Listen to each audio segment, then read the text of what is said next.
No matter what happens in Washington, the NPR Politics Podcast is here for you. For the latest news, insights, and analysis from the election and beyond, listen to the NPR Politics Podcast. Hearing static when you enter a tunnel in the middle of a fascinating story? Hanging out in your driveway to catch the end of a report? We've been there. With the KUOW app, you can listen to your favorite programs anytime and anywhere. No driveways required. Let's get going. Download the KUOW app now, available for iOS and Android. In the drama that was the 2024 presidential campaign, you could think of the Rust Belt as the main character. We will invest in the industries that, for example, made Pittsburgh the Steel City. We're going to rebuild our manufacturing, and it's going to happen. It's going to happen fast and beautifully. If the Midwest was the star of the campaign, the Pacific Northwest didn't even have a speaking role. That's because our region has actually done pretty well in the free trade era. And because Washington is about as far from a swing state as you can get.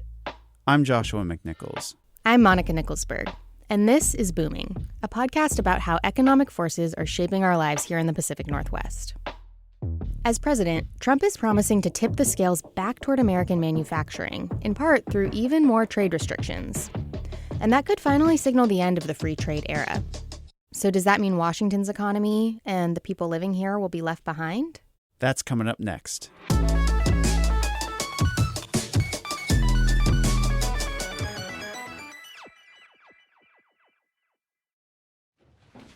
You know what the trouble is, Brucey? We used to make shit in this country, build shit. Now we just put our hand in the next guy's pocket. Well, first, Monica, I have to say welcome back from your maternity leave. It's so good to see you again. Thank you. I'm really happy to be here in the studio with you again. Yeah, and you came back right at this moment in history where the election just happened. I mean, what a week to come back to, right? Yeah, I just thought, ease back into it. Slow news week would be great. Yeah. I'm happy to be here with you guys, though. I would rather be in the newsroom than anywhere else right now. Excellent. Well, we know that the economy was just a huge driver for voters, and we're an economy podcast here, so, we're going to be covering that a lot. Voters were sending a signal that they want things to change. None of us have crystal balls, but what do you think are some of the biggest changes we could see in our economy here? Yeah, one of the things that I'm going to be watching really closely is how a second Trump term is going to affect jobs here. We don't always think about it. I feel like tech is more front of mind in our economy, but trade and our port play a huge role in the Northwest ecosystem. Yeah, there's a pretty wide diversity of jobs here, and they don't all get the same amount of press as, tech jobs do. Yeah, but trade is huge to our economy, and Trump has said on the campaign trail that he plans to make it more difficult for us to export what we make here. He's also promised to make it harder for the immigrants who work in our tech and agriculture sectors to work here. So I wanted to talk to an expert about what that all will mean, and my first thought was Margaret O'Mara. Oh, yeah, she's great. She always brings a historical perspective to current events. Yeah, so, we've both talked to Margaret many times over the years. As you know, she's a history professor at the University of Washington.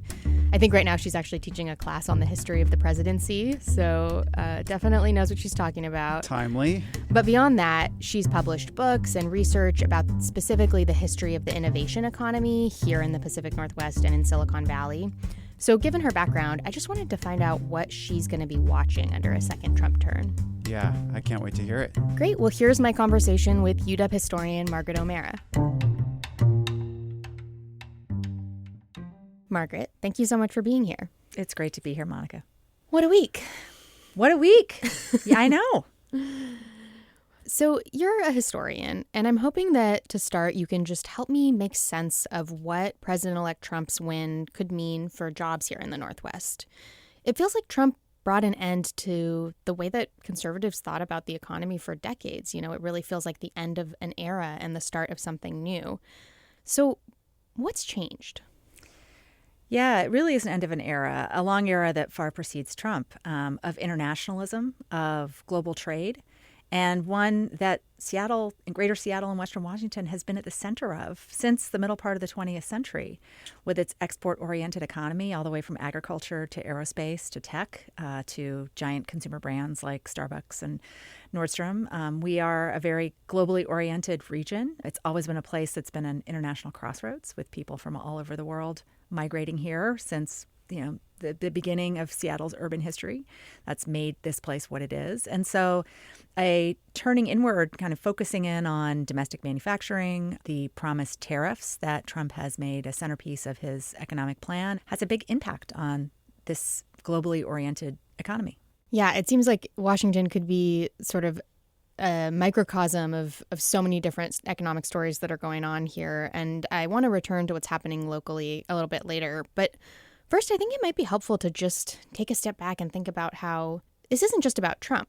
It's been in the works for a while, and we associate these more restrictive policies around our border, whether it's with trade or immigration, with Trump. But it kind of seems like he's dragged both parties in this direction. Has this become a sort of rare area of agreement between Democrats and Republicans? I think that's a really important thing to note. Agreement, full agreement on exactly what the means are to achieve those ends is quite different. But even, both the Harris campaigns and the Trump campaigns and the Biden administration actually have been taking stances on trade and immigration that are, have a lot in common. You see Democrats and Republicans responding to the real inequities that have come in the wake of a globalized economy.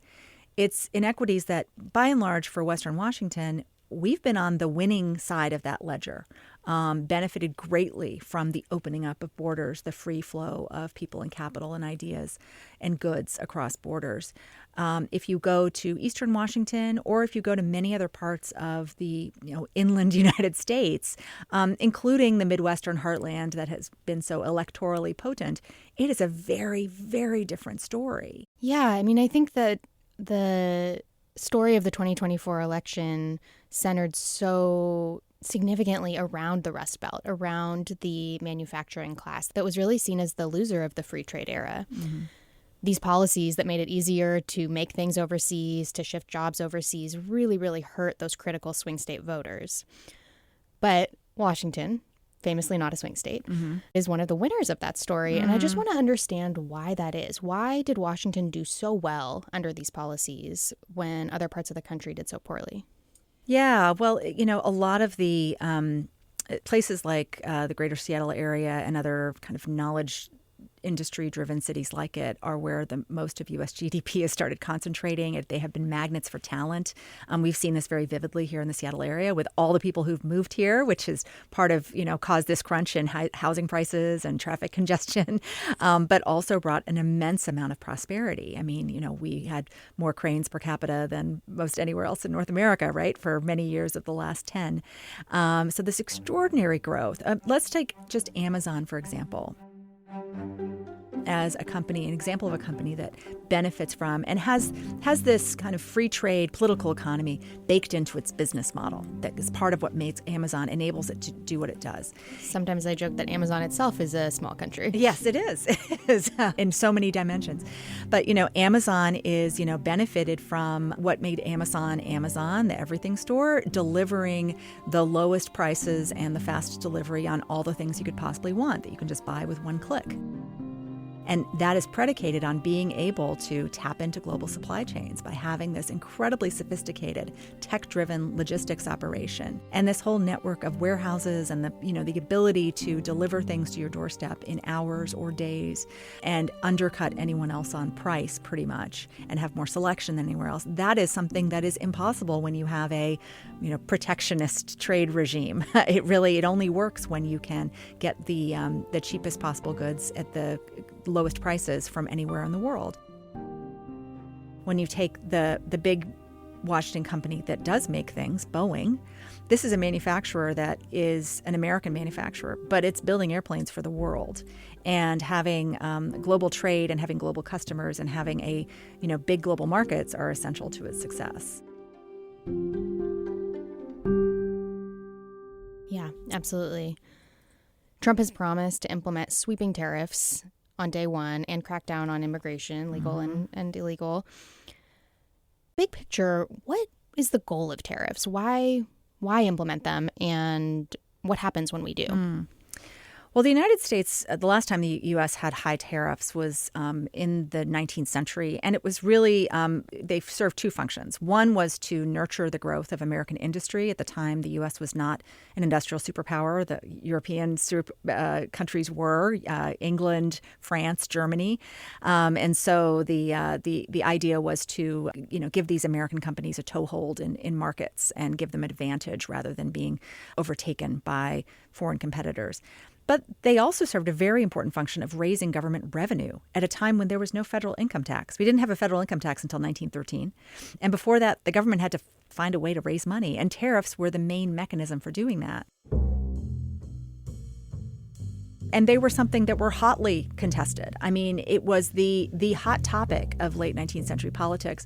It's funny, I have spent a very long time teaching U.S. politics and trying to convince students that tariffs are exciting. And everyone's eyes always glazed over when I'd sort of go into the Gilded Age battles over the tariff. Now it's getting a little more relatable because it's a little more in the news. But these were something, obviously tariffs have winners and losers. And the losers often in tariff policy are consumers, because what tariffs do in putting a tax on a foreign competitor to come to sell their goods into the country, those manufacturers will pass that cost onto the consumer. And the converse of that is that if you have a domestic manufacturer that's trying to sell its goods overseas, and then there are retaliatory tariffs that a foreign country places on an American manufacturer to sell its goods, then they too are going to have to pass those costs on to the consumer. And so what it does is it also stifles competition.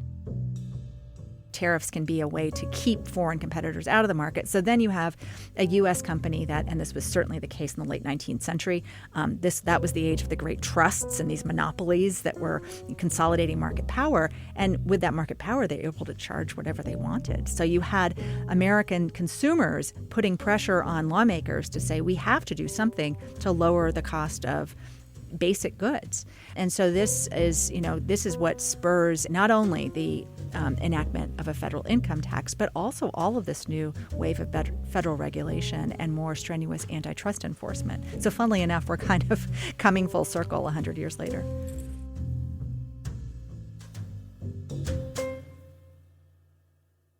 Obviously, the majority of voters see real upside to Trump's economic agenda. Who here in Washington could benefit from this new era?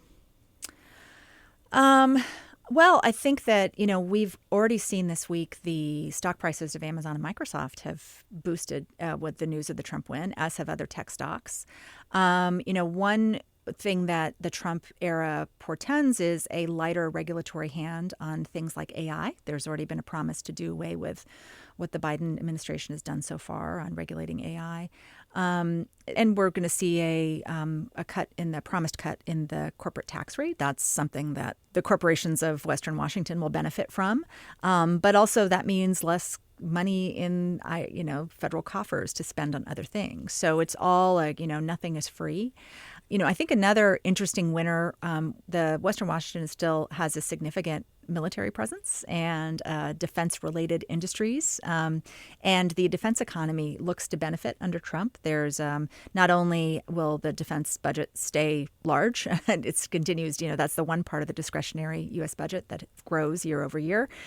But when you look at companies engaged in high-tech selling to the Pentagon and other national security agencies, they are seeing a potential boost in the Trump era. There's great enthusiasm around those sorts of investments.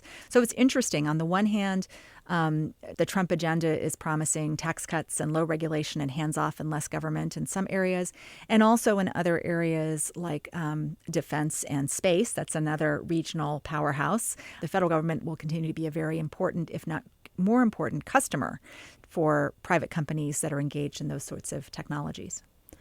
So locally, the winners will be our big tech companies, our defense contractors.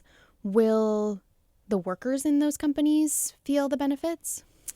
I think it depends on who. When you look at tech, for example, on the one hand, you could see corporate profits swell and, stock dividends go to employees and other shareholders. Those could grow.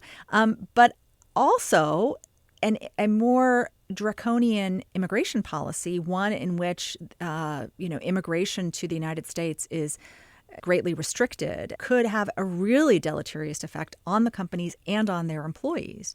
The tech sector in Western Washington has one of the highest percentages of foreign-born employees here, both as naturalized immigrants and citizens, and also green card holders, but also H-1B visa holders, which is a big source of tech employment of foreign nationals. And it's something on which the tech sector, the big companies and the small companies, are heavily dependent.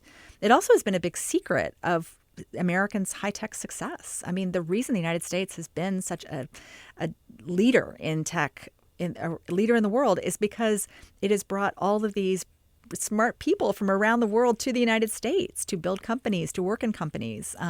We see this vividly here in Washington, from the CEOs at the top to the engineers, rank and file engineers all over these companies. This is a really, really important thing. So if a chill settles in on not just restrictive immigration policy that makes it more difficult for people to come here and study and work, but also kind of dissuades people, smart people, from wanting to emigrate to the United States from all over the world. That is an own goal that the United States, I think, would really, really have long-term deleterious effects we'd see from cutting off that stream of talent.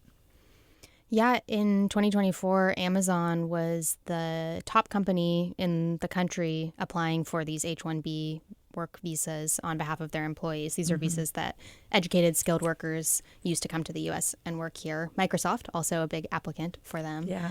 This is something I covered a lot during the first Trump administration, and I heard from folks who said, if it takes too much longer to get my work authorization, then I'll just go to Canada. Yeah, yeah. Yeah, a winner in this will be Vancouver. What about another major sector here in Washington that relies heavily on immigrant labor? I'm thinking about agriculture, which is our number 2 export after airplanes. How might the farms here and their workers fare under a second Trump administration? Well, that is one place where I think closing the southern border and policies that really, crack down on unauthorized crossings and immigration from the south to the north is really going to hit home in the agricultural sector here in Washington and across the country. And that is not only going to be a blow to the producers themselves, but also to the consumers of those products. For a very long time, Washington agriculture and other parts of American agriculture have relied on laborers who are coming temporarily or permanently to the United States. And that is going to be felt at the grocery store, and it's also going to be felt in terms of how our industries are faring.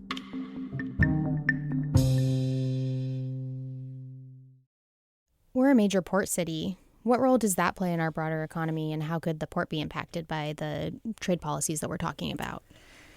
Yeah, we are a major port city, and not just a port city, we're a port city that does trade with Asia and particularly with China. And so I think the thing to watch here is the U.S.-China relations and the tariff, what's going to happen with tariffs on Chinese goods and retaliatory tariffs that come in from that.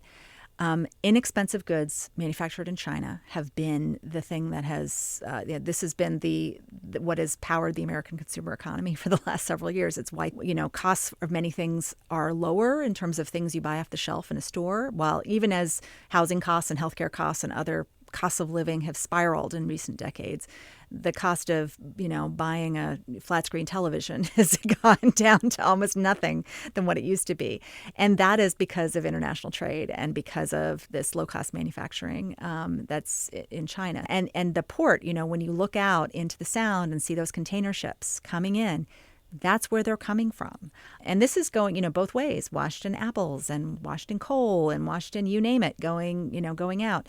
That is going to have an effect on how many of those container ships are coming in, how many people are needed to unload those container ships. There is, this core waterfront economy that's been core to our region's economy since the 1850s.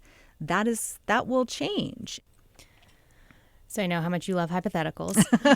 But just to close the loop and make sure I understand, what you're describing is a scenario like we put big tariffs on flat screen TVs from China.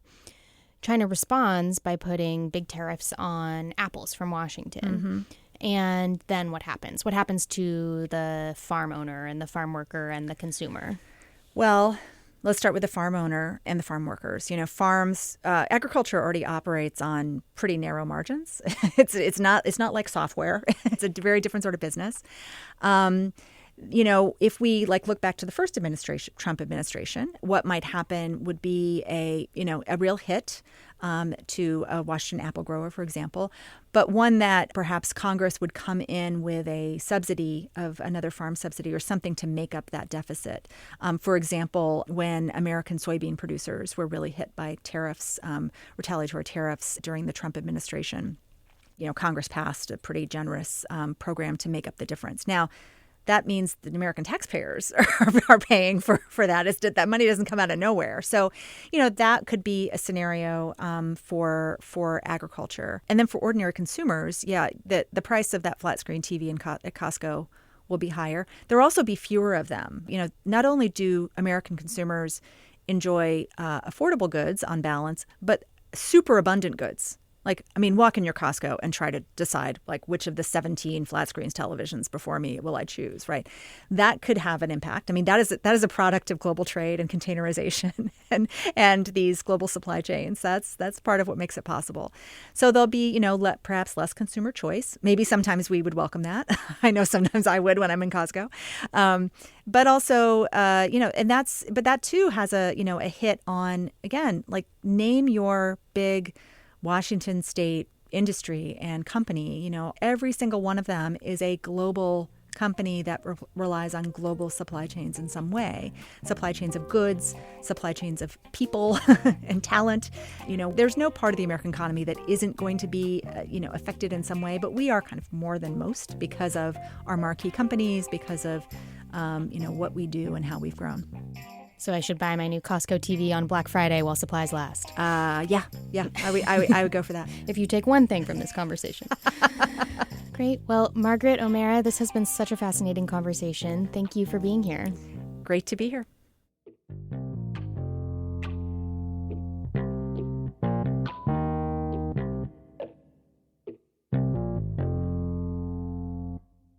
Wow, that was a lot of really interesting information in that interview. I feel like this is one of those episodes that I'm going to want to listen to twice just to make sure I didn't miss any of her points, because it all sounded like something I could learn from. But a couple of big takeaways for me was that, here in the Seattle metro area, we are a port city, but we don't always think about what that means. And we're also a city that has a lot of immigrants and a lot of different sectors of the economy, playing a really big role. So I'm left wondering what's going to happen in the future to all of that. Aren't we all? But you're right. We did cover a lot of ground. That conversation included apples and coal and tech and all of these different aspects of our economy. And I actually think that's a signal that we've got a lot of resilience built in. We have such a diverse economy selling so many different things that, like Margaret said, there are going to be winners and losers. There are going to be sectors that are definitely impacted by these policies. But overall, it's not like we're a company town like we were in the 70s that fully revolved around Boeing. We've got enough going on that I think that we're pretty well positioned to weather whatever storms are ahead. Yeah. All right. That's it for Booming. Thanks for listening. If you want to support the show, go to kuow.org/booming. And thank you. And if you have any questions about the economy, email us at booming@kuow.org. Our producers are Jenny Cecil Moore and Lucy Suchek. Our editor is Carol Smith. I'm Joshua McNichols. I'm Monica Nicholsberg. And we'll see you next time.